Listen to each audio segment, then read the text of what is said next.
Welcome to 2021 Sunstone Symposium Session 355, Exploring the Future of Mormon Spectrum Groups. At Sunstone, we are making it a goal to build community that allows many ways for people to express their faith. Our tagline is, there is more than one way to Mormon. We invite you to help us build a community where all paths are given space to be better understood. Please support us in our mission by making a donation and subscribing at sunstone.org. After the symposium, Sunstone staff will edit, polish, and re-upload all of this year's session videos to the Whova app. It'll take about 2 weeks for everything to be available, but once it is, every video will be available to watch and rewatch in the Whova app through the end of 2021. Please type any questions into the Whova app to be addressed during the Q&A, or if you're watching in person, we'll open the audience mic for questions at the end as time allows. About this presentation.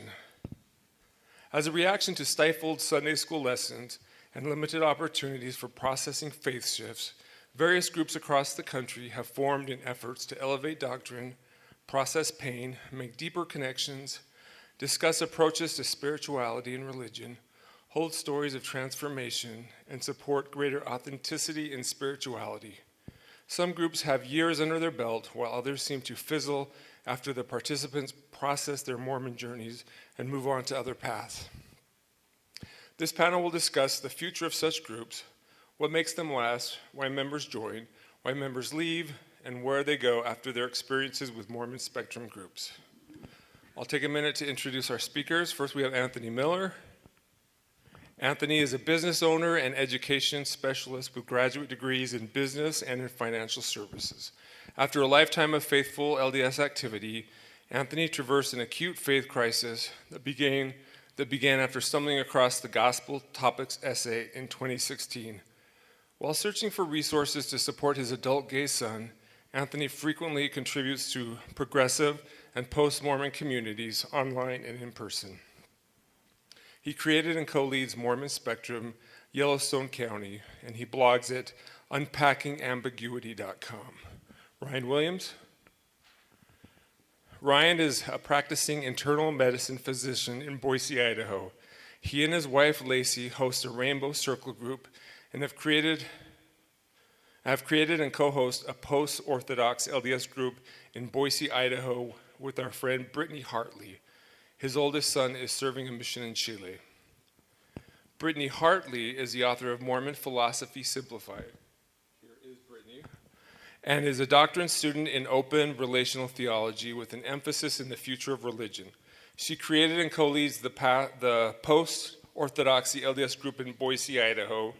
She contributes to podcasts often with Bill Rill or Dan Witherspoon and aspects of theology and philosophy. Ian Thomson. Ian is a criminal defense attorney in Boise, Idaho, and is a graduate of University of Chicago and BYU Law School. His religious interests range from early Christian Gnosticism to social justice and politics in the LDS Church. John Ogden. John is the founder of upliftkids.org, a resource for parents looking to give their kids a spiritual foundation when narrow religion feels limiting, and the author of Why Mormons Doubt, a way to save relationships and live a quality life. Chelsea Horner. Homer. Yeah. Oh, I'm sorry.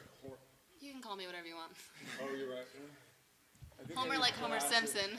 Chelsea Homer graduated from BYU with a degree in public relations. She has authored several mixed-faith marriage pieces that were published by the church and has since been very transparent about her family's faith transition on social media. Chelsea created an online support community that has grown to 3,000 women who support each other in their own faith journeys and struggles. And now give the floor to the presenters. We have one more? Tell me your name. Clint Martin. We have Clint Martin. You want to tell me something about yourself? Or? I'll tell. Clint Martin, business owner from here in Utah, involved with Thrive and post-Mormon community, and we'll tell you more about that. Perfect. Thank you. Now the time is yours. Okay. So my name is Brittney Hartley, and I'm from Boise, Idaho. I have a master's degree in the future of American religion, and I co-chair chair a Mormon Spectrum group in Boise, Idaho with Ryan Williams. And so what I wanted to do is, as we're talking about in this Sunstone session, the future of Mormonism, I wanted to talk about the future of Mormon Spectrum groups like the one that I run. Because I wanted to see, there's groups like mine, and I'll put a little thing up here. So this is from the mormonspectrum.org site. There's groups like mine of Mormons getting together all over the country. So I was really curious about these groups. We know that they're in existence. We know that they vary in size, but we wanted to put together a panel and a survey on taking the temperature on what these groups are doing. How long do they last? Where is this going? Is this now a central part of Mormonism, that you'll find this group in any city that there's Mormons across the nation or the world? Or is this more central to this time period of Mormonism? So I got together these lovely people and we put together a survey. And so the survey includes, we send it out to small groups around the nation. And we wanted to just ask, what are the kinds of people that are showing up in groups like mine? So in Boise, my group, it has 100 people online with about 30 showing up on any given activity that we have. And it ranges from sharing each other's stories to bringing in maybe a meditation expert and doing some spiritual exploration together, to social events. And it's just a really nice landing place for people who are processing their relationship with Mormonism. So we created a survey together, and we sent this survey to these groups across the country. What are the kinds of people that are showing up to these groups? What are they looking for? What is most helpful? But especially, how long do they stay? And where do they go if they decide to stop coming to a group like this? Just so we can kind of see what's going on with Mormon Spectrum groups. So we have a small group survey, and then we have a large group survey, which has a bigger online presence, but we'll have smaller meetups. And so there's some post-Mormon large groups that are, we wanted to see, how do they function, how are they managed, why are people attending, what are they looking for, why do they stay, why do they leave. And then the last part of our survey was surveying people who lead groups like this, including this panel, but including others. And what makes a person want to start a group like this? How long do they plan on running them? What's the best part? What's the most draining part? How do they make decisions? What do they project? Will they still be opening up their home for someone who's on day one of a faith crisis 5, 10, 20 years from now? What does that look like? And so again, we're just kind of taking a temperature on what's going on with groups like this. And so what we'll do is each person on the panel will share their experience of their group that they are either currently running or have run in the past. And then they'll share a piece of the data that we found that they found the most interesting. And then the second time we go through the panel, we'll go through what we're doing for the future of each of our individual groups, and then also kind of our projections. And it's a panel, so there'll be some differences, but what our projections are for what is the future of groups like this that are all over the country. What will they be doing 20 years from now, 50 years from now? And we each will have our own opinion on what that looks like. And then at the end, we'll take some questions, and that'll be it. So in Mormon speak, I'm going to turn the time over to John Ogden, and we'll get him mic'd up, so just give us a second here. Great. Thank you. We'll start with him.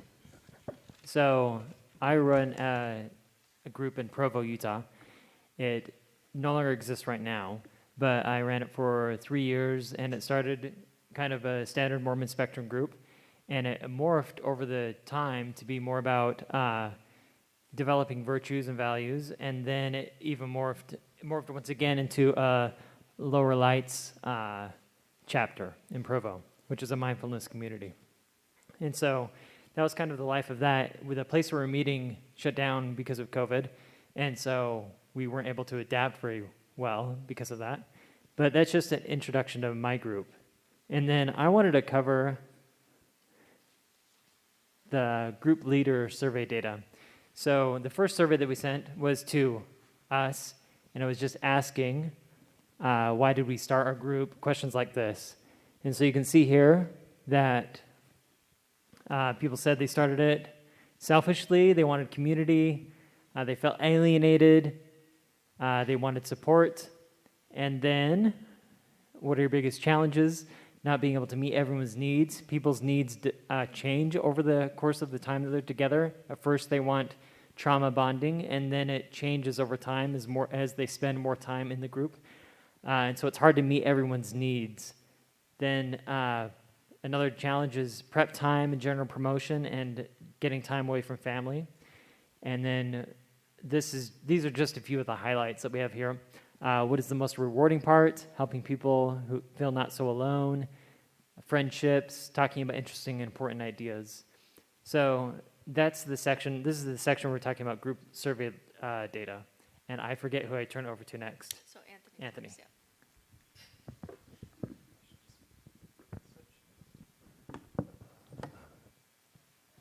All right, my name is Anthony Miller. I'm from Billings, Montana.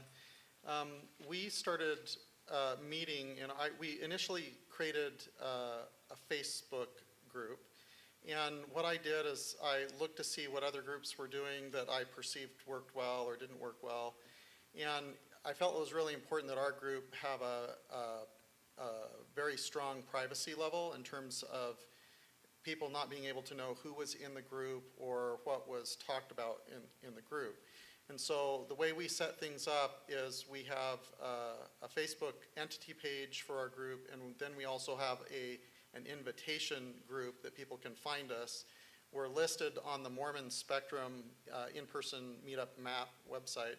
And then if somebody requests to be part of the closed group, that's the invitation page, then they request that, answer a few questions, and then me or my co-leader, Sarah Hughes-Zabawa, or somebody else, there are two other people that have been willing to do that, will vet someone to make sure that our group is appropriate for them. And in our community, we have 3 stakes. Really, our group draws from 2 of the stakes in our community. And the tone in our community is there is not very much support at all inside the church. So in other places where you hear, like there's 5th Sunday lessons about the gospel topics essays or a Sunday school class to talk about difficult things, that's forbidden in our local stakes. And so we have people in our group that are seeking support while still trying to be active in the church, to be inside the edge. So as a result, for some people in our group, it wouldn't be safe for them to be outed as members of our group. A couple other things with regard to our small group is in looking and seeing what happened in other groups across the country, Sarah Hughes-Zabawa, my co-leader, is a professional and licensed therapist, and she and I talked about, and other people that are kind of the core initial people in the group, is some things that we wanted to be very cognizant of is we wanted to be able to model holding space for people across the entire spectrum of belief or activity in the church. And so we have people in our group who are active members. We have a temple ordinance worker in our group, all the way to people that are in the angry ex-Mormon Reddit stage and everything in between. And so what we do is try to model kind of breaking free of binary black and white thinking. We try to model sitting with people wherever they are on their space, preserving privacy, and helping people not blow up their lives while they're going through trauma bonding and grief and things like that. So in any event, that's a little bit about our group. So I'm going to go through and I'm going to share with you a couple of the things that come from the small group surveys. So there were just under 100 people who responded to our small group surveys. What you'll see from this is the majority of the members of the small groups are millennials and Gen X. We do have some boomers in our group, but people between the ages of 30 and 55 are primarily the core membership of the small groups that were surveyed, including our group and the Boise group and other small groups. One thing that's interesting in our groups, and the same thing is true in our Billings group, is actually there's a lot of females in our group. And when we have monthly meetups, more often than not, at least in our group in Billings, we have more females show up than males. So I'll talk a little bit about that in a minute. The next thing is the vast majority, more than 80% of the members of the small groups are people who are married. And one thing I don't think that came up in the survey, but it is represented in our group, probably in the other ones, there are quite a few mixed faith marriage relationships. So people come for support to try to navigate not only their own trauma and grief, but how to navigate mixed faith relationships and mixed faith marriages is an observation that I've seen. And so maybe that makes sense that we have a lot of married people in our group because they're seeking more support because they're trying to navigate those things. One thing that I felt was interesting that I've witnessed is we have a pretty high percentage compared to what I would expect of people in the small groups who self-identify on the LGBTQ spectrum. There are people in our group who identify on the LGBTQ spectrum that it would not be safe for them to be public about it in the church as active members. So I think the number ended up being about 18% out of 98 answers that identify as on the spectrum. The vast majority of the people who come to the group, more than 90%, were either born in the church or raised in the church because their parents joined when they were really young. That corresponds with the Naked Pastors cartoon that has a graph and a line that goes straight up that how hard you believed and how hard you deconstructed. It seems that people that really believed really hard and grew up are the ones that needed the most support. This was an interesting number as well. About a third of the members of the small groups have voluntarily resigned from the church. About 2/3 still are members on the rolls. I know in our local group we have we have 2 former evangelicals that needed support, and they didn't have anything else, and so they found us and they participate in our group too. In terms of active sacrament meeting attendance, it was around 18% of the 98 people that answered attend church at least once a month. So we do have, I think that's indicative that we're doing a good job holding space and supporting for people that are still trying to make it work, whether they're non-believers or wanting to be nuanced believers. In terms of the percentage that hold callings in the church, I think it was like 16 or 17% of people out of the 98 in the small groups hold callings. So not only are they active, but they hold callings in the church. Again, at least in our local group, I think that's indicative that people seek out our group, even though they're active, because there isn't a David Osler model in his book Bridges kind of support in the stake, and so people have no other place to go other than something like our group. The vast majority have been endowed. It was approaching 85%. In terms of the percentage who experienced a significant faith crisis, more than 2/3 strongly agreed, and maybe about a quarter agreed. So the vast majority who come to the group, it relates to, at least initially, it seems to be to the trauma bonding experience, but then that changes over time as they process the trauma. Of the people, there were 92 answers. Do I believe been a victim of spiritual trauma or abuse? About a third strongly agreed and almost a third agreed. So approaching 2/3 agreed at some level that they are processing a sense of trauma or spiritual abuse.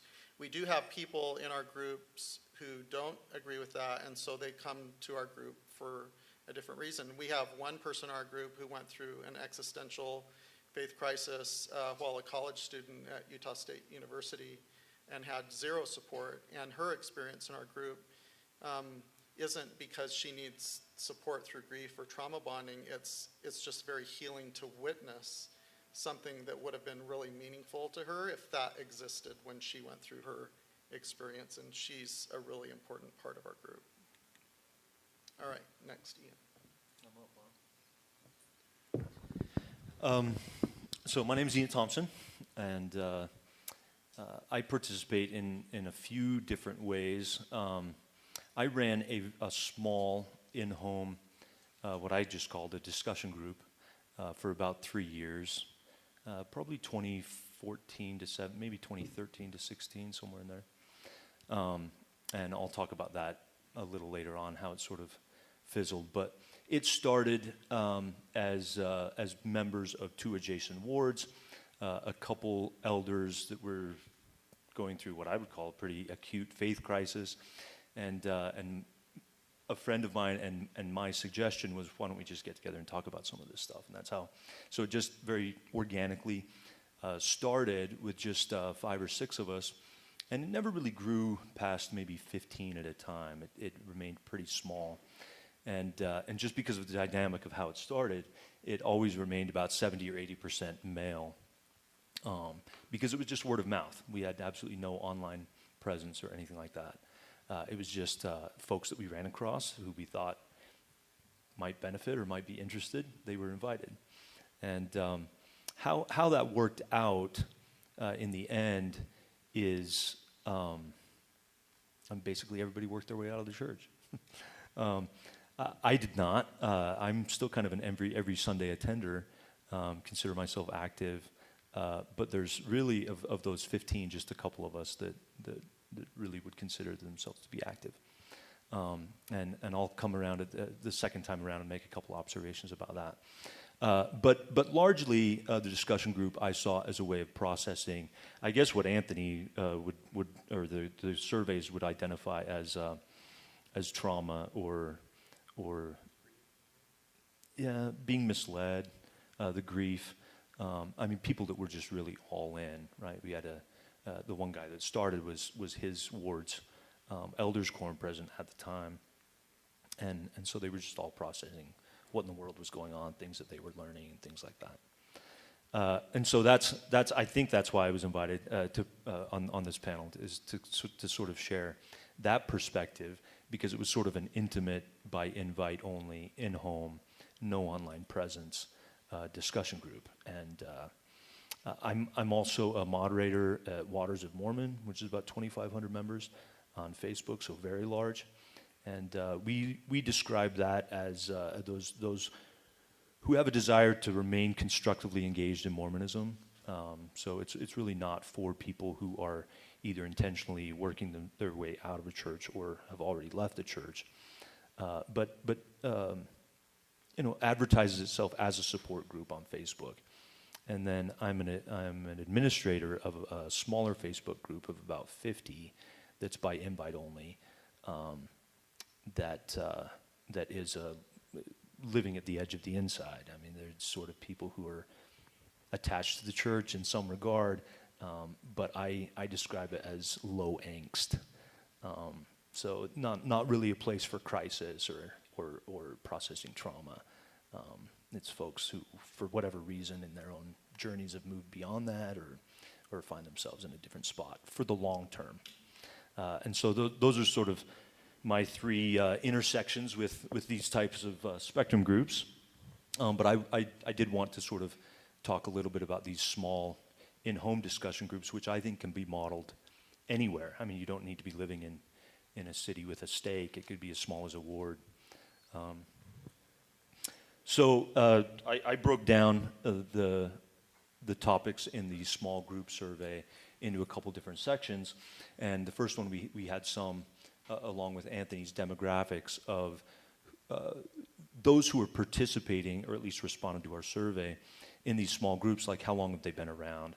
And 60% or more have been around over a year, and maybe a third less than a year. But once you've been in a group for a year, I mean, you're not new to it, right? This is something that you've incorporated into your schedule or your habits or your life. The nature of the involvement is interesting to me because of this idea that we have online communities now that serve this purpose, because you're really able to draw people together from all over the world if you want. You don't have to all be in Billings, which is, I mean, it's not a thriving metropolis, but a decent-sized city, and even then, they only have, it sounds like a couple stakes, right? But you don't have to be in the Wasatch Front. You can live really anywhere. And so most of these groups have a dual presence, right? I know the group that I participate in with Brittney and Ryan, they have a Facebook group, and there's some stuff that I mean, it's not terribly active, but it's certainly a way of interacting, even for those who don't come to the meetups. But I mean, it's a pretty even spread. Those who are participating only in person, those who are participating only online, and those somewhere down the middle that enjoy a mix. I think this partners pretty well with the information that we have about. Well, I'll get to the slide in a minute, but the information that we have, that a lot of people are only meeting maybe once a month or so, sometimes less than that. And so the online presence fills that gap in between, right? You can get together in person once a month, but then still have ongoing interaction with individuals in your group if things come up. As I indicated in the box there, 82% said that they benefited from some other online platform like a Facebook group to satisfy some of the needs that they might have. Reasons for joining, really two stuck out, and we had more options than this, but I just listed the top 5. But about a third or so was to basically establish new relationships that they felt were authentic, and that wasn't how the question was actually phrased. But what we were getting after in authenticity is a place where they could engage honestly, right? Where they didn't have to put on a front, where they didn't have to sort of put on a show at church. But they could create and establish relationships where they could just be honest about how they felt or how they believed. Another third were actually trying to process this acute faith crisis that they were going through. Either they'd come across some information, something in their life had changed. I mean, one of the things that I come across constantly is a gay family member, right? That really tends to be a touch point for a lot of people. And then the others, find others who are navigating the middle way, seeking discussion speakers outside of traditional practice. And then just a few said that they were coming literally kind of as a favor or as a show of support to their spouse. Anthony mentioned that the numbers that were either going through or had gone through a spiritual faith crisis or spiritual trauma. And it sounds like this is primarily the reason why people benefit from these small groups. 68% agree that it's that they've experienced some sort of spiritual growth and transformation through their participation, meaning it's more than just social. And in 82% of those that responded, because not everybody had indicated that they had experienced a faith crisis that was participating, but of those who had, 82% indicated that they agree in one form or another that it was helpful in processing that transition or experience that they were going through in their life. Likewise, 72% of those who experienced some sort of trauma or sense of abuse through their participation in the church or in their families thought that it was helpful in processing that, working through it, almost like in a group therapy setting, right? I mean, they're not very few of our groups. It sounds like yours maybe, but very few of our groups are run by professionally trained individuals. But it's just community support, right? And then a few questions along participant preferences. If people are interested in successfully run groups, what should you be doing, or how should you gear your groups? There really is a sweet spot here. People don't want to be getting together too often, and they don't want to be getting together too infrequently. So those who participate, monthly seems to be about the right spot. There's a huge difference there. Clear preference. We had 6 or 7 options here of what you wanted your ideal meeting to look like, but there were 3 standouts that encompassed almost everybody. And 40% indicated that they just wanted to get together with people. That was it. No program, no planned agenda, no speaker, just literally show up and mix and mingle. I thought that was surprising because I don't find people that interesting. But that really is, I think, what a lot of people are looking for, right? It's the social aspect. 28% sharing personal stories, and I think Brittney mentioned this. Particularly my experience is particularly at the beginning, people want to be able to unload, and it's just cathartic. And not only is it cathartic, but it's validating to hear other people that's like, been there, or going through that. And so the catharsis and the validation are really important. I think that wanes, and I think Chelsea was able to do some cross correlation in her group that was much larger, that basically shows that need wanes over time. But certainly in those who are participating in the small groups, that's really important. And then maybe a fifth or so say they like to get together and be presented some material. Have somebody interesting come in and share something, a new outlook, a new perspective, new insight, whatever it is. That they're there basically to be spiritually fed in some way by a presenter. Future participation, I thought this was a little interesting. From those who responded, about half said, my plan is to keep going, indefinitely, as long as this group is together. So about half are looking, regardless of how they end up down the road, about half are looking at it as for the foreseeable future, right? Their current plans. This is how I'm doing Mormonism. Maybe a third or so are just real uncertain, feeling it out. I don't know. I'll be here as long as it works for me, and it's always sort of to be evaluated. There are very few who fall in these other groups, like, I want a year period, or I'm about done. And this may be skewed by those who responded to our survey, right? It's self-selected. But of those who did, the clear indication is I'm either in it for the long haul or I'm uncertain. I don't know how long this will be useful. We did ask, because this is important for people who are considering setting up groups, finances, either renting space or things like that, can become an issue. If you don't, if it gets larger than you can host in a home, then you're going to have to come up with something. Almost 3/4 are willing to chip in. So with that behind you, ask. I mean, the leaders are in a position to just say, this is what it's going to cost. And if it's important to you, if it's valuable, we're going to have to come up with a way to pay for it. And it looks like about 70% you're going to get something out of them, in theory.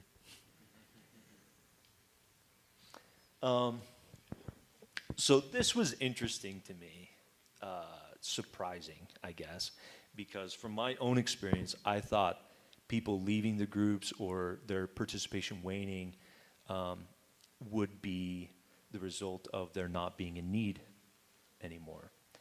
Most people seem to indicate that it's just scheduling.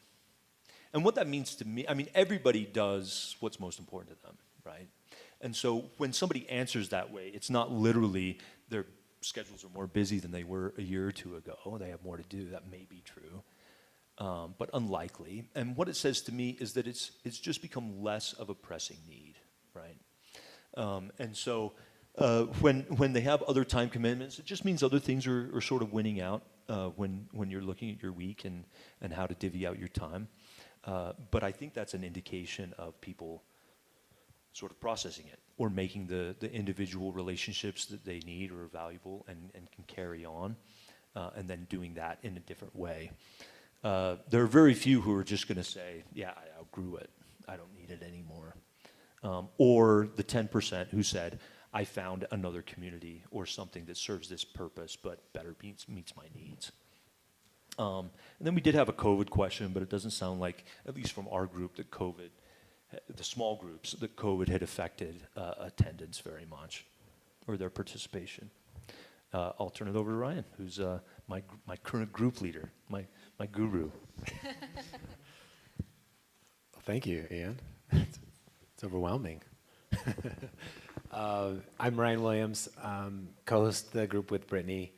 Our group has been going on about 3 years. It started pretty organically. My wife invited Thomas McConkey he was going through our home or going through Boise to a silent retreat and stayed in our home, and we invited several people that we knew, and he invited several people that he knew, and that brought Brittney to our home, and it was kind of an awakening of, boy, maybe we should do this more often. And about 6 months or so later, we kind of started the group, and so this is our experience. Through that process, we've also opened up our home to the Rainbow Circle group, and so I wanted to talk a little bit about that, the intersection between our post-Orthodox LDS group and the Rainbow Circle group, and a lot of those lines cross in a lot of ways. So this is one slide to kind of sum up the experience that my wife and I have had with interacting between both groups. I ran this slide by the Rainbow Circle facilitators. As we were just hosts, we just opened up our home to the Rainbow Circle group. And the facilitator, we could probably spend a whole hour presentation on this concept here. But this is what we observed, is that in a Venn diagram, the size of the circle indicates the amount of whatever you're measuring. So in this case, it would be trauma or grief or trial, suffering that has been associated with faith crisis or transitioning out of orthodoxy. So we've seen that the cisgender heterosexual person going through a faith crisis definitely has a certain degree of trauma and suffering that they associate with that. And I'm sure a lot of you have gone through that. But the next level is also traumatic and probably has all the trauma that a cisgender heterosexual person has, plus the trauma of being lesbian, gay, or bisexual. I put a slash between lesbian, gay, and bisexual because each of these experiences is very different in their trauma. I could probably make 17 different Venn diagram circles to delineate the different levels of suffering that people go through. But I've limited it to 3. And then the next one above that is the transgender and non-binary, our non-binary brothers and sisters that go through a faith transition and really just by their own experiences have suffered quite a bit. We've seen when we mix all the groups together, and often in these, we will occasionally have a new member night where people will come and do that cathartic unloading. And when our transgender brothers and sisters and our LGBT brothers and sisters unload, it's very surprising to our cisgender heterosexual brothers and sisters, the amount of immense pain and suffering that they've gone through. So for a lot of us, it's just been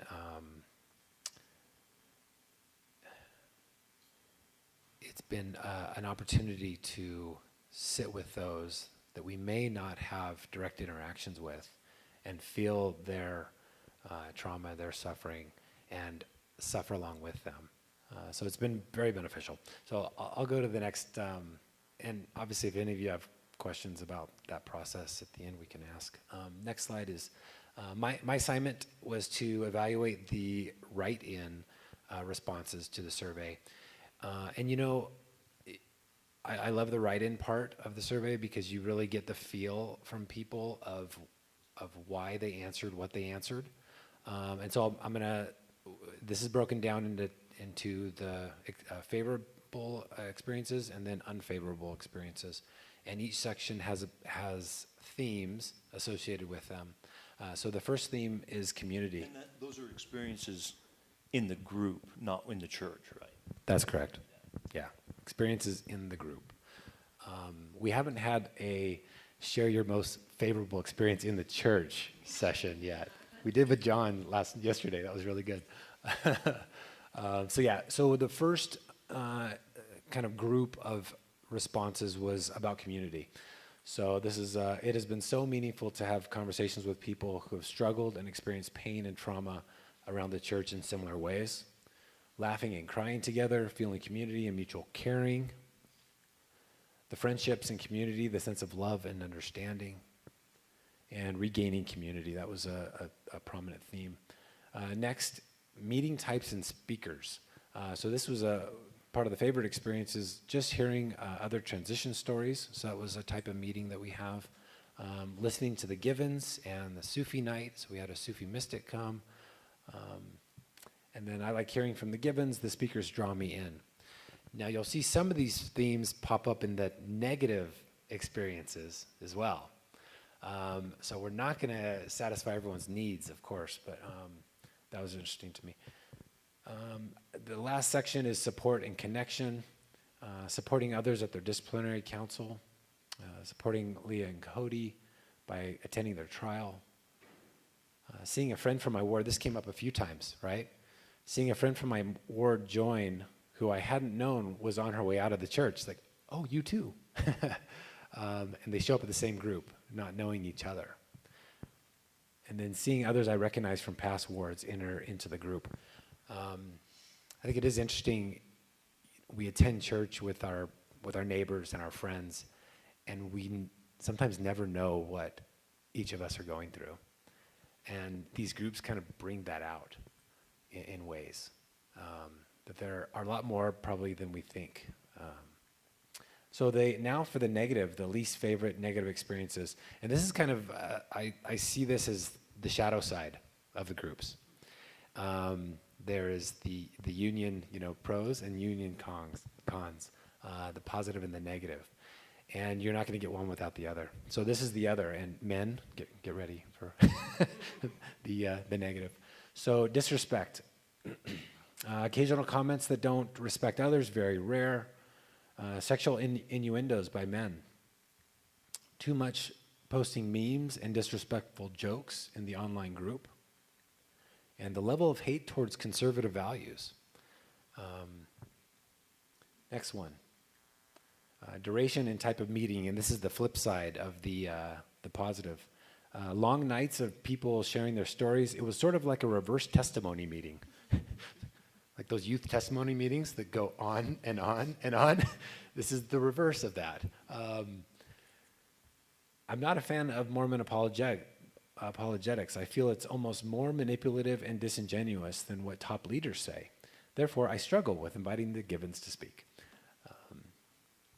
And then the last one, patriarchy. Yeah, we knew that was going to rear its ugly head. So hierarchy, that was their one line. These groups tend to demonstrate a lot of role transference from Mormonism. For example, our group bishop figure and a, quote, Relief Society president figure, and the men far outtalk the women.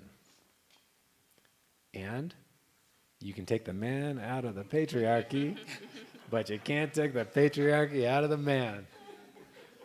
It's deep. It's deep inside. And those of us with very honest wives help a lot. Look at my wife, Lacey. She's ignoring you. She's ignoring me while I'm talking. It's perfect. And then the additional comments. So this was kind of a free-for-all, not positive or negative. But I think overall, at least this is like the criticism sandwich where you give a good and then a bad and then a good, right? So this is a group like this makes a difference in people's lives and is trying to be a positive force. I left the Mormon church about 10 years before encountering a Mormon Spectrum group. I was there. I wish there had been such groups when I left. It would have been a very different experience. And then I think I can think of no other place I could have gotten the help I needed in navigating the pain and the pathway of decoupling from the church and reframing the meaning of life. Oh, thanks.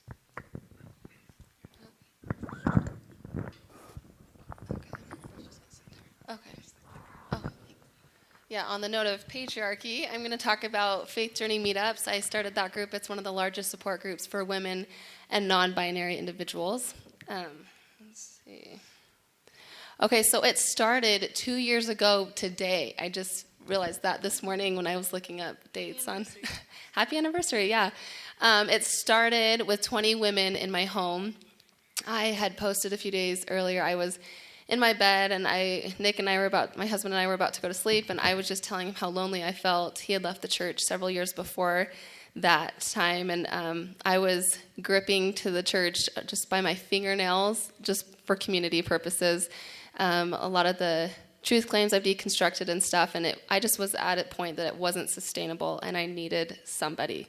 So I get on my Instagram stories with my retainers in, like jammies, everything. I was so desperate. I'm like, while I'm thinking of this, I'm just going to post. And I said, does anyone want to come over for a pizza night and talk about our existential crises together? And 2 days later, 20 ladies showed up, and I was really shocked. And we got in my basement, and the whole trauma bonding thing, we were sitting in a circle, and we were all at different places in our beliefs. You know, some people were very active, participating, just curious about this conversation. Quite a few were in mixed faith relationships, and even more were at this point that they were leaving the church and they didn't know where to go. And so it was a very healing night, a balm to my soul. I was struggling so much. And so we created this Facebook page, and it was just 20 of us, and we did this just to stay in touch. And 2 years later, it's now over 5,100 members, and it's growing on average 100 new members a week. It's absolutely exploding, very active and engaged, over 200 posts a week. And the intent was to create a place like a meetup hub. So you plan to do in-person meetups. So we did that for the first 5 months. We also had Thomas McConkey at our house. I feel like maybe he's a staple if you're trying to start a support group. Contact Thomas.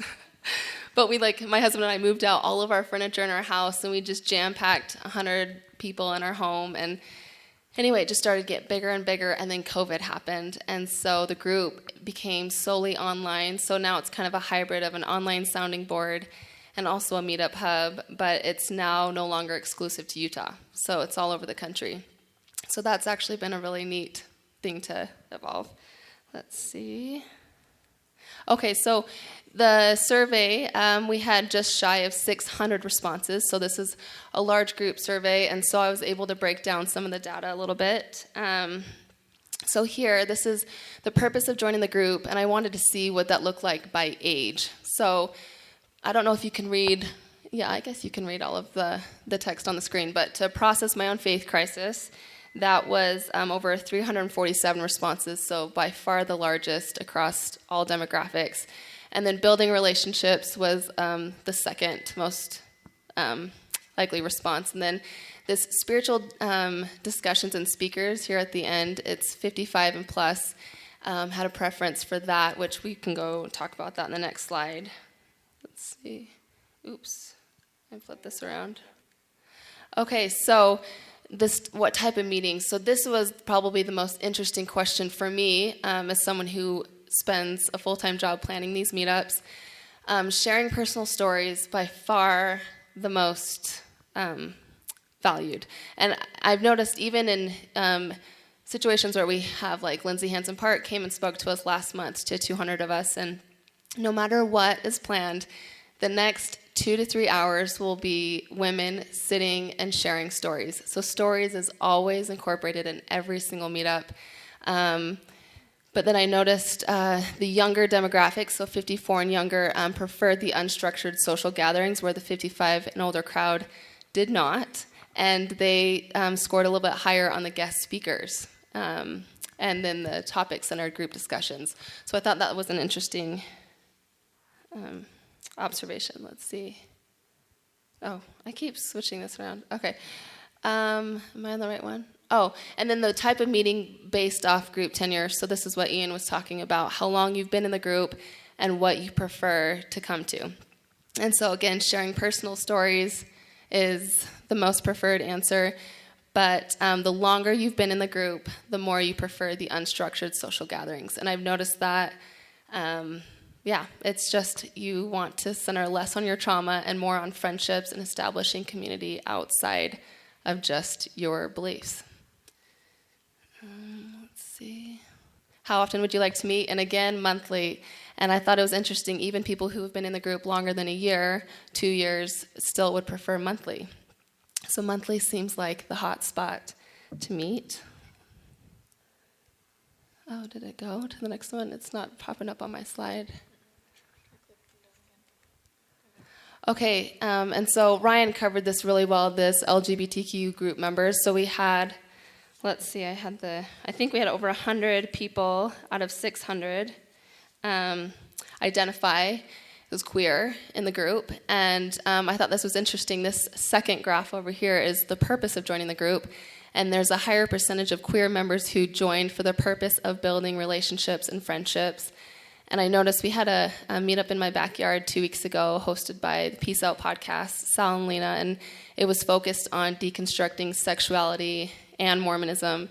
And there certainly, as Ryan articulated, is a much bigger deconstruction happening, and so that loss, I imagine, is a lot greater, and so that need for relationships is really important. So, and I wanted to include this picture. This is, I put hearts on everyone's faces for privacy's sake, but from the Facebook group, so we have 5,000 members, and there's a lot of branches off of more intimate personal support groups. So this is actually a Phoenix support group. All of these ladies met online in this Faith Journey meetup, and now they meet monthly and go to dinner and do fun things. And so I've seen that happening all over the country. I actually was just at Sweet Lake Biscuits in Draper getting a limeade the other day, and there were 20 women from the group who were just randomly there meeting for brunch on Sunday morning, and they meet for brunch every Sunday, and they drive all over the valley to meet together. So it's fun to see these little groups popping up, and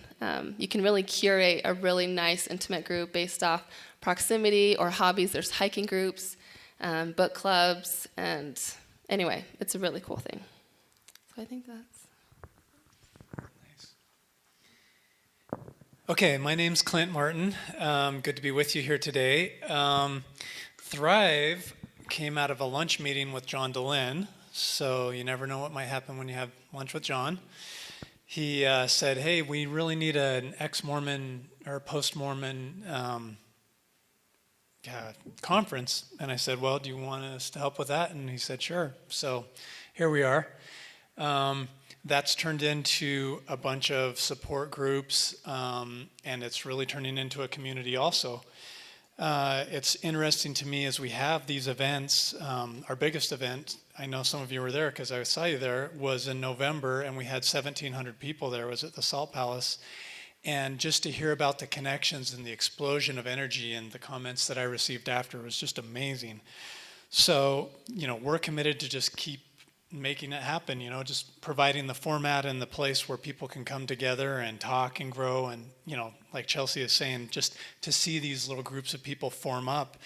We don't need their money. We don't need anything from them. We just want them to be happy and just go on their journey and live their best life, So anyway, Thrive, our mission, we just formed it as an official nonprofit 2 months ago, is to provide healing, growth, and community after religion.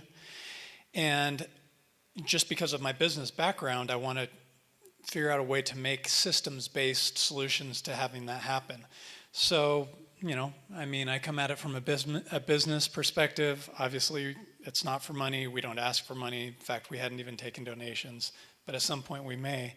But it's really just about providing a safe space for people to process their faith transition, which is the first step. But I think that we need to start to focus on post-Mormon groups more of the what's next. And that's something that I wanted to share with you in this slideshow. by far, and we've kind of seen this for all the group surveys, the first thing that they want is new friends. I mean, last night, or maybe 2 nights ago, our ward had a wedding, and our backyard neighbors hosted it in their backyard. So I went over and talked to the people, and like I see all these people that used to love me, like that I used to see all the time, and like I miss them, and the camaraderie and the companionship. And there is something that the church provides, as far as that goes. I'm hopeful that we can provide more of that type of connection in these post-Mormon communities as we continue to go forward. And that's one of my goals for Thrive. And the processing the faith crisis, we have ideas about that too. I'll share on the next slide. But anyway, this just drove home to me like how important it is for people to find new friends, that we need to focus on that. Okay, this was a slide that helped me realize that we're not doing as good of a job as we should be. So you'll notice, I can't read that, but it says something like, I've made friendships that are likely to outlive my participation in the group. Like that's the goal. Like Chelsea ran into these ladies that are meeting. That's what we want to have happen. Well, I don't think that the people are feeling that, based on this survey. So it just helps me realize we need to figure out better ways to connect the people on a more organic and wholesome, format or whatever, so that they kind of stay together. So that was a kind of a wake up for me that we need to start doing a better job, focus on that. Let's see, I just wanted to share really quick kind of how Thrive is planning to meet these needs, of the finding new community and processing the faith crisis. So we'll keep hosting the large events like I mentioned. Jenny and the ladies, and Chelsea's involved too, are hosting a women's conference on October 2nd. There's only like 50 tickets left. There's 800 spots available, so it's almost totally sold out. So that's amazing to see the response for that. The heart of Utah Valley in Provo, Utah. And I'm sure the same kinds of things will happen. Connections will be made, and it'll just be a beautiful, amazing experience. So anyone who's listening or who's sitting here wants to be involved in that, jump on and get the tickets as quick as you can. And we'll keep hosting them. And then we're planning for our Thrive Day event like we did. Tentative date is November 14th of 2021, as long as nothing goes crazy. And so look forward to that.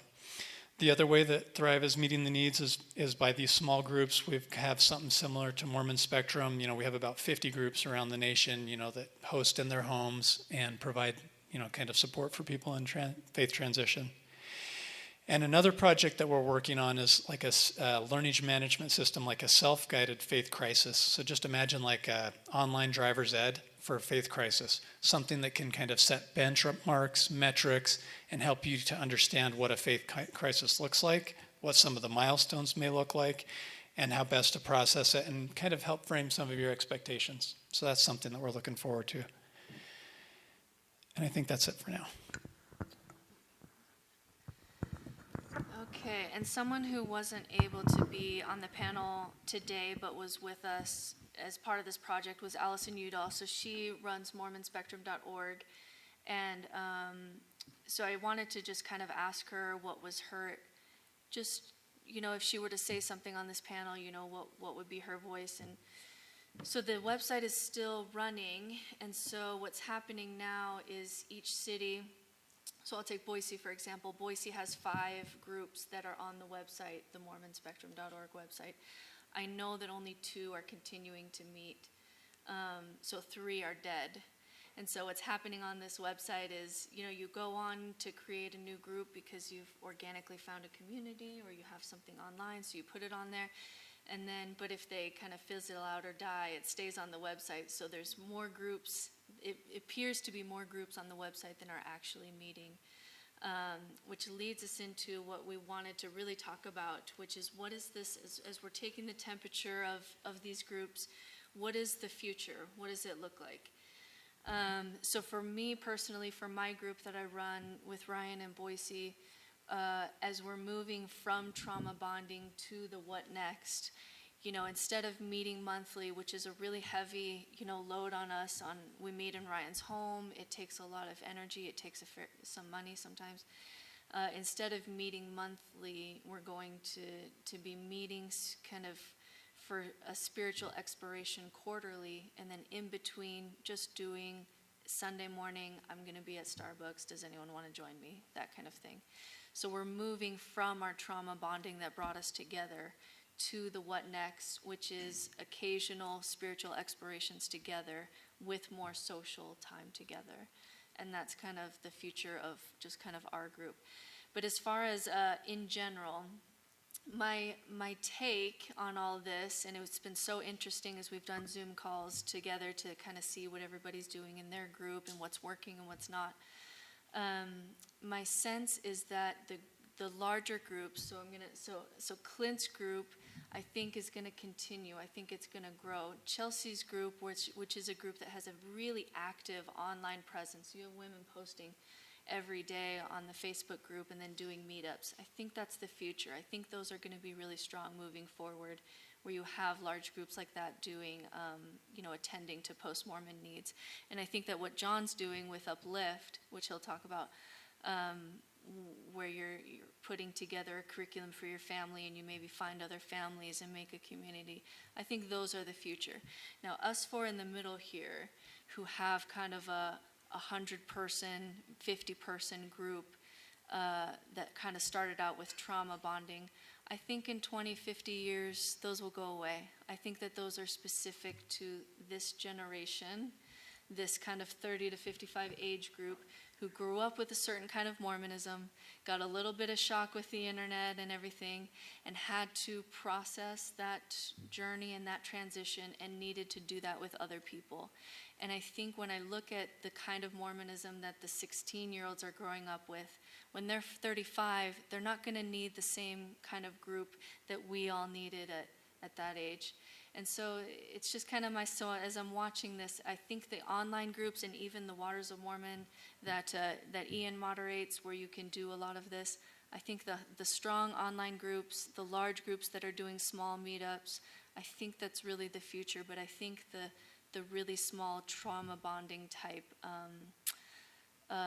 groups that are across the country, I think in the next 10 years those will start to fizzle and go away and people will move on to other things, and that when historians look back on Mormonism, it'll be one of those things that, there was a group of Mormons and then the internet happened and then there was this explosion, and every stake in the United States, it seemed like, had a little group that got together to talk about it.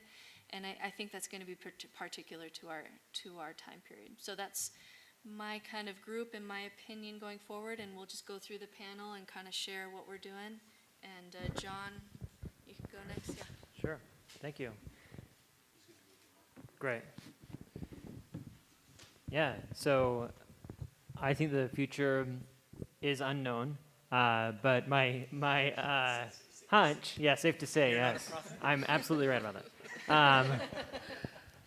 It's unknown, but my hope is that we can figure out a way to integrate spirituality. And in the talk yesterday, we did talk a little bit about positive aspects of Mormonism. So I'm interested in building on whatever is true, beautiful, or good, and continuing to grow and develop in that area.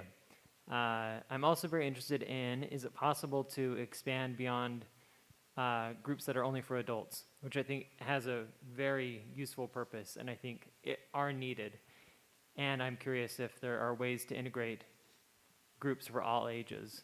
So we're exploring possibilities of pods, like meeting up with other families, but also the informal gatherings. Like, I'd love to see different groups collaborate on an event. This is all just brainstorming, is like an event where different families can gather together informally. So have a caterer come and then just have other families meet other families in the area and have kids meet other kids in the area.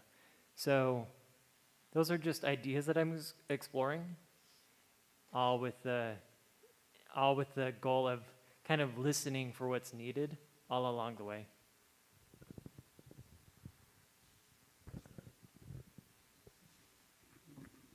All right, my turn. So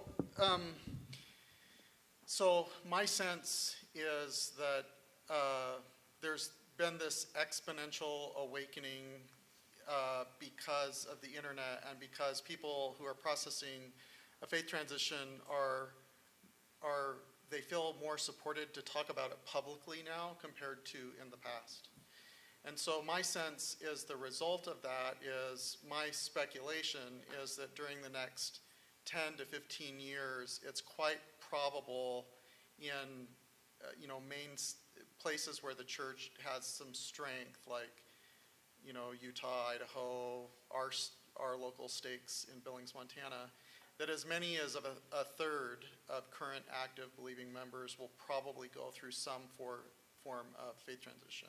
That's my take, which is only 2% to 3% per year compounded over that period of time. What I see now is groups like Ian, where it was a private group, where it wasn't advertised, it serves its purpose in terms of supporting trauma bonding, and then the group kind of goes away because it's not needed anymore because people have processed that.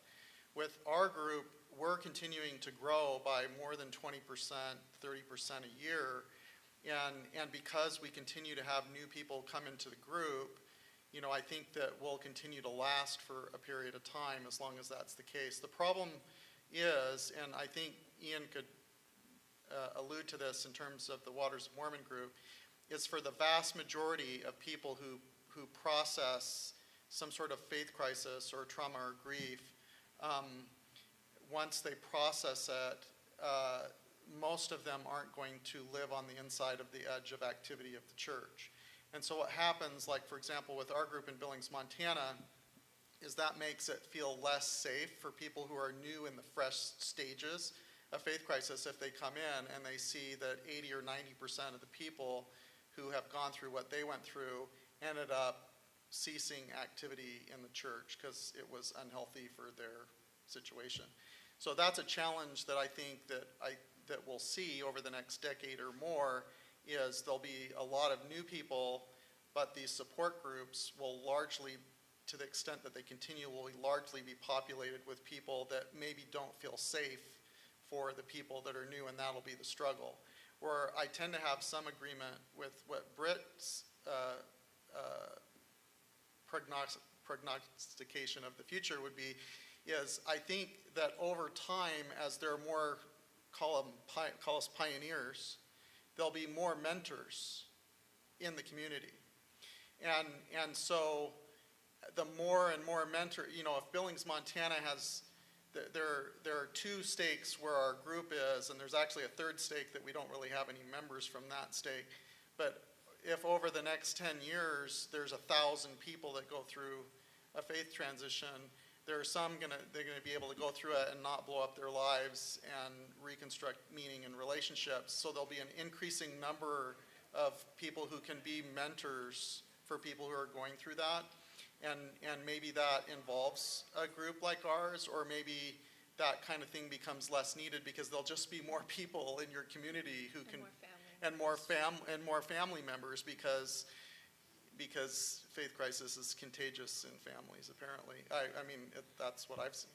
So in any event, that's what I foresee going forward in the future, is that we're on the front end of something that's going to be really quite substantial. Maybe 1 million people or more out of the active members of the church in the United States, and then it'll go into other countries, are going to go through some sort of existential restructuring of things. And they're going to need support, but it's all this complexity of new people not necessarily feeling safe in a group where the 80 to 90% of them eventually leave participation. So it's tricky. So the future is uncertain. Thanks for that. I wanted to make an assessment and then sort of issue a challenge as somebody who still considers themselves pretty firmly inside, but sad, I guess, about the possible future of the church. What do they call it on that? An anecdotal assessment, just one man's perspective, and a cautionary tale if things don't change. Participation in junior high church. What does that mean? a lot of people say like, oh, well, the church was built for you, right? You're white, you're a guy, born and raised in Utah. Like, this whole structure was designed for you. And I'm like, really? Because it was designed for 13-year-olds. And I'm not. So do I feel comfortable or at home in a junior high church? Not really. And that's my assessment. And I've never been through a faith crisis. At least I've been through an existential crisis, but not what I see with a lot of Mormons. It was never like a big reveal or geez, I've been let down, or all this stuff that people have hidden from me, or the sorts of things that you hear from a lot of people. And so I'm coming from a perspective that I haven't been through a faith crisis, but my entire life has been a faith evolution, right? And I think that's perfectly acceptable and pretty healthy. And that's what I would sort of like to move towards, is not so much trauma, addressing trauma or working through processing this acute scenario, but a slow evolve, right? That allows this to sort of happen organically. And that's what I tried, why I want to talk about this, is that's what we tried to model, or I tried to model in my small group. And very few people, I would love everybody in Mormon Spectrum groups, almost everybody, to stay in the church. Why? Because our church would be better for it, right? So I would very much selfishly love that to happen. I know that's not going to work, and I'm not proud that most of the folks in my small group left under sort of my watch, or whatever I would call it. But I'm extremely happy how things turned out, which is none of them are bitter. None of them are angry. And they've left, and they did so peacefully because they were able to slowly evolve and work it out, right? And so I've frequently described, and this analogy won't work for everyone, but I've frequently described, like, look, we were taught the Bohr model of an atom, a lot of us, in junior high. And you can count, like, the electrons and which shell it's in and do your covalent bonding and all this sort of stuff, right? And it's like, oh, that's what an atom looks like, right? An electron sits in a shell that orbits the nucleus in these concentric circles, just like orbits around the sun. And I get to high school a few years later, and it's like, oh, they actually don't orbit like the sun, right? They're crazy. They're all over the place. You actually never know where they are. But there are these shells of probability where they live most of the time, right? Okay, well, that was changed. I mean, was my junior high teacher, like, lying to me? Or were we doing something else, right? And then I get to college, at any given moment, the location of any electron depends on a calculation of several factors, right? It's a lot more complicated than that, but can be found anywhere within a sphere of probability most of the time. And then I get to college, and it's like, oh, actually, you can never know the location of an electron, because the more specific you try to be, like with photons, the more uncertain your answer will necessarily become. Meaning, when your junior high teacher taught you in junior high that this is where an electron is, you can call that a straight lie, because he had been to college, surely, or she. Or you can say, we were engaged in something else. We actually weren't talking about the location of an electron. We were trying to understand chemistry, right, and bonding. It's very different from particle physics. The problem is in our church, I don't feel like I was misled or deceived. And I'm talking about the folks that come through Waters of Mormon, a lot of what I hear from people. Because we were taught this very simplistic, literal, faithful, sometimes fundamentalist version of Mormonism. It may be simplistic, and it may actually be inaccurate. The problem isn't that we were taught a simplistic model early on. It's that when we come back and we say, hey, I've been reading some particle physics. What about this? And that teacher looks at you, dead in the eyes and says, no. It's like, oh, well, now I guess we need to part ways, because you're crazy, right? You're not even, like, admitting what we know to be true.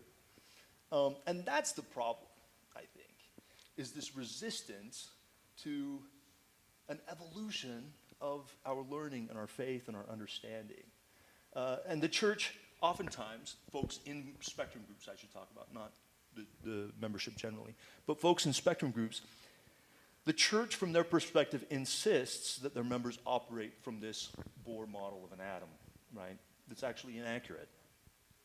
And then resists when any attempts are made to take on a more sophisticated or a nuanced understanding of their religious principles, their theology, their history, whatever it may be. And that person then feels pushed out. Why? Just because they've learned something. That's it. And as long as the church, I guess my cautionary tale is, as long as the church refuses to afford its members a space inside the church, in their walls, to talk about, well, eventually, Heisenberg's uncertainty principle, right? We just don't know. Until you can have that conversation in some room in your chapel, there's going to be a bunch of people who are pushed out. And apparently we just don't want more sophisticated, nuanced thinkers in the church. And this can apply to people who come at it through cultural problems, political problems, family problems, relational problems, historical problems. I mean, it all applies. What is happening is people are being exposed to greater information. They're trying to process it. And it's the church continuing to insist that the milk that they're offering its members is actual meat, when many of us know better. I mean, we feel it. We can taste it. And so my suggestion in these faith groups or spectrum groups is not necessarily keep people in the church, although I think that would be wonderful, like a broader tent Mormonism. But we need to get away from this hostage situation, right? Where people feel like, I've been trapped, I've been chained down, I've been indoctrinated, I've been misled, I can't get out. And then all of a sudden, their captor leaves for the day and they free themselves and they go running out and it's like, I'm never going back. There's a lot of bitterness. There's a lot of acrimony. This is where the traditional view of like an ex-Mormon, there's an angry ex-Mormon, right? And it doesn't have to be that way, right? If we allow people to just graduate from junior high. And that may mean that they just are experiencing normal human growth, that it's natural, it's what's expected. And I think what we're seeing a lot with this millennial Gen X, like 30s and 40s, like people are sort of waking up to the fact that they're adults. I mean, that's largely what's going on. And it doesn't really fit with the square peg in a round hole of the church. Instead of control, it's new frontiers and horizons for people. It's new opportunities as a result of their Mormonism, not in spite of their Mormonism, right? This is my home. This is the fertile soil that I was raised in. This is this is the culture that made me who I am, and I'm pretty happy with who I am, but it allows me or empowers me to be something else.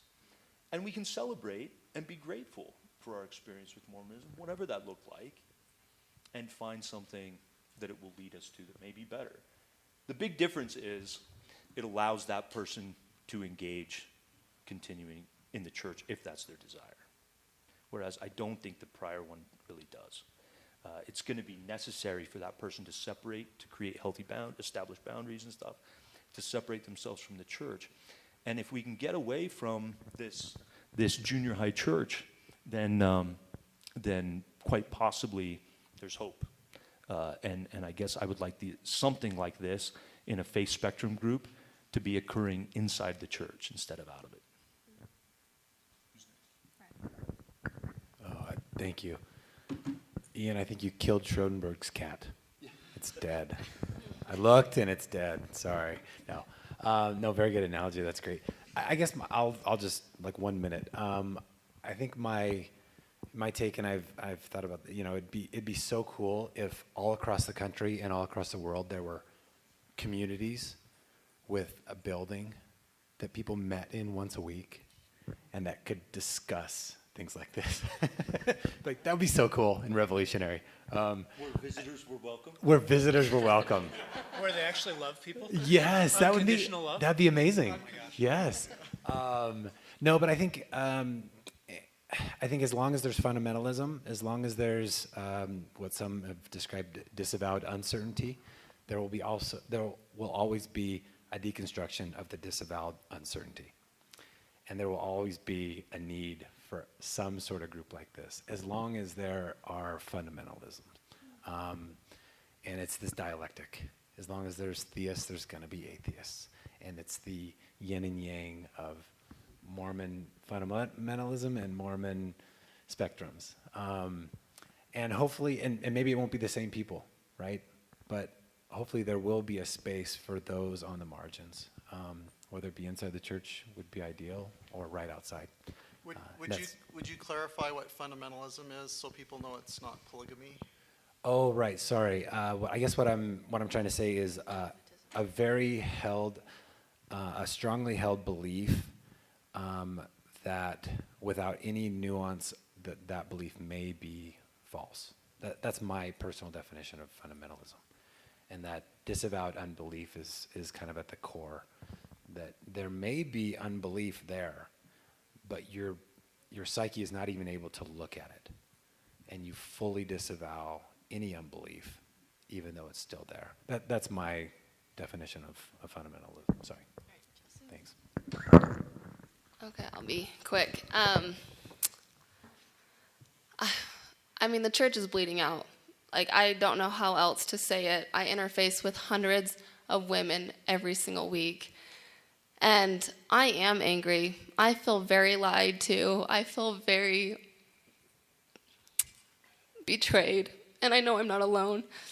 And this is the first time I'm processing anger. And I know a lot of other women are feeling the same.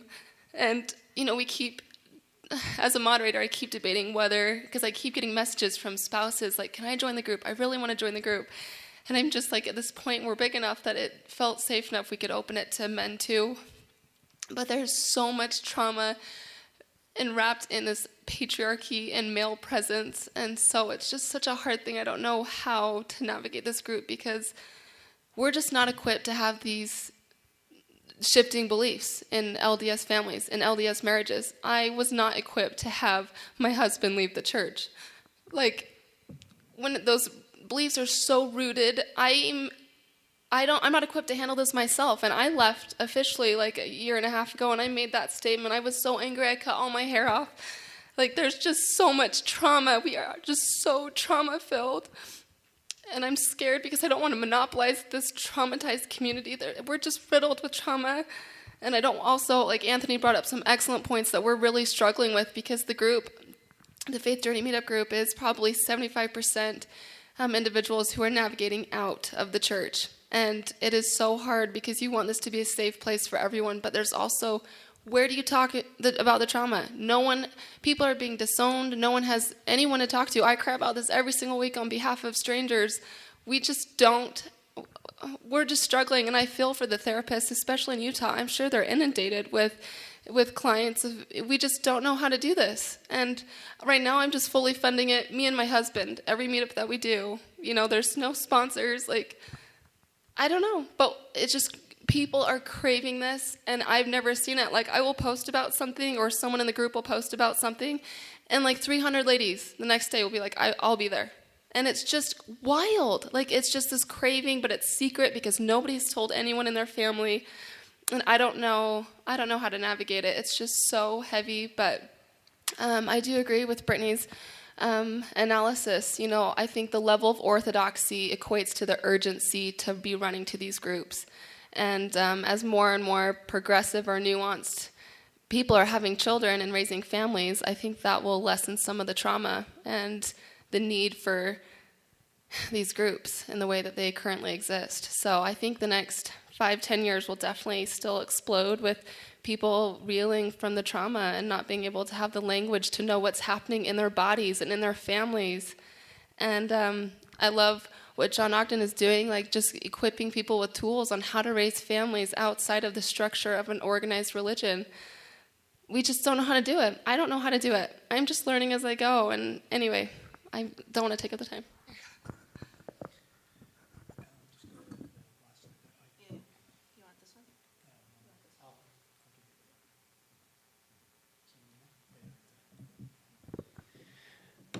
Okay, yeah, what Chelsea is saying, I'm seeing the same thing. Like, these people are messed up, you know? And we've got to, I mean, no one asked us to, but we're wanting to help these people.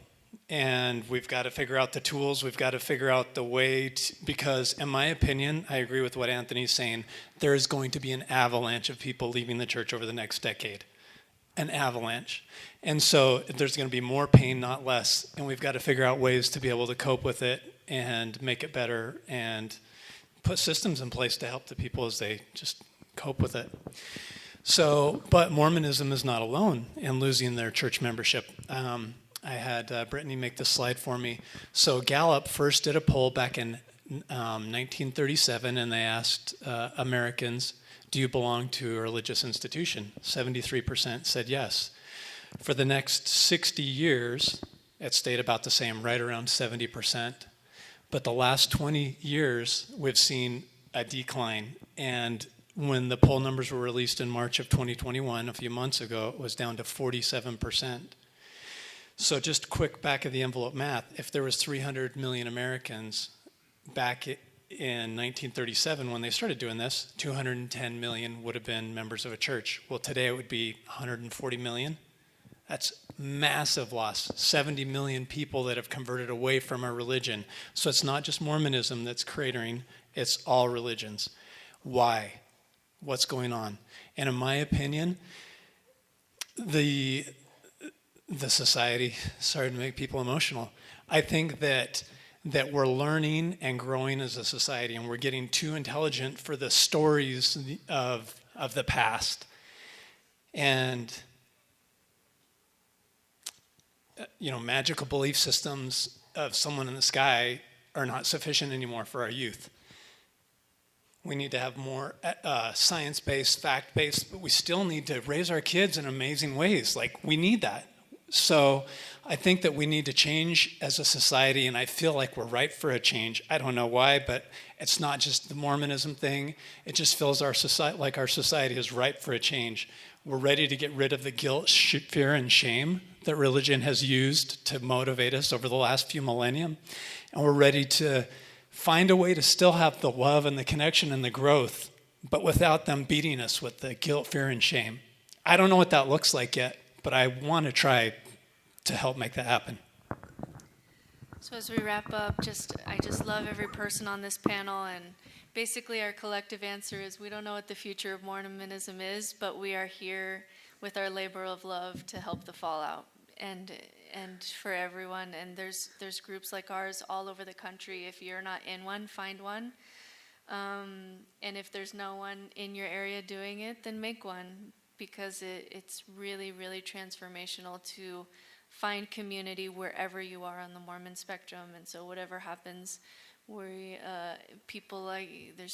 people all over the country who do this kind of work and try to create safe spaces for people to find community for whatever your faith looks like. So we have maybe time for 2 questions. If anyone has a question, I don't think we have any online questions, but if anyone wanted to come up and do a question, I would love to.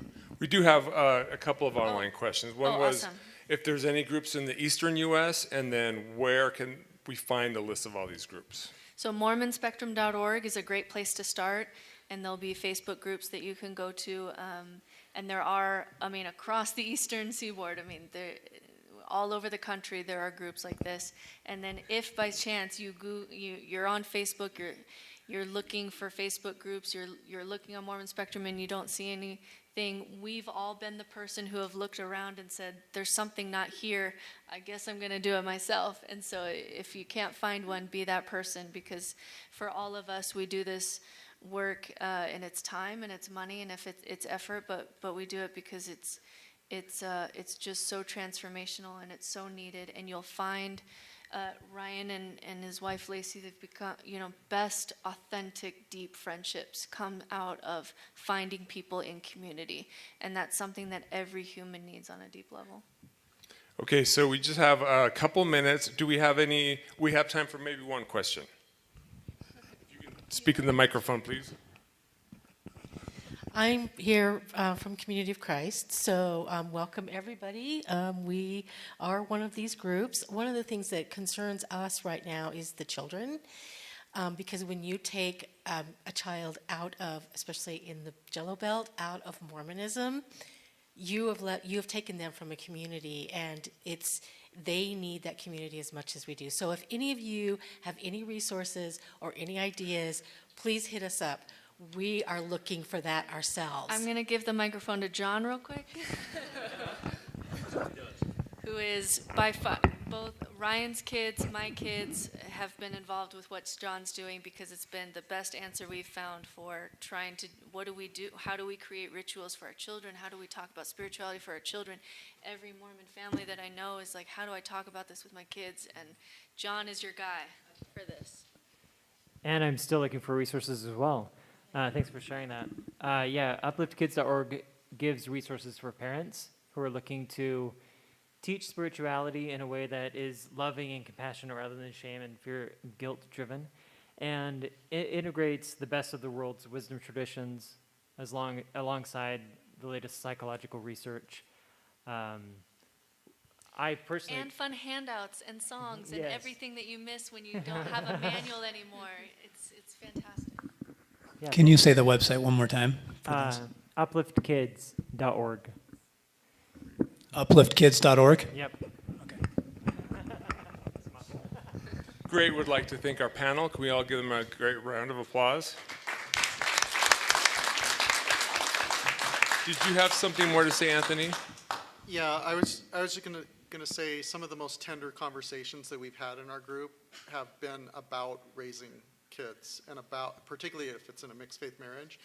And so that's one of the key important parts of these kinds of support groups, is to try to figure out how to navigate that, because everyone's in a different situation. And so being able to brainstorm and sit in a group of people who will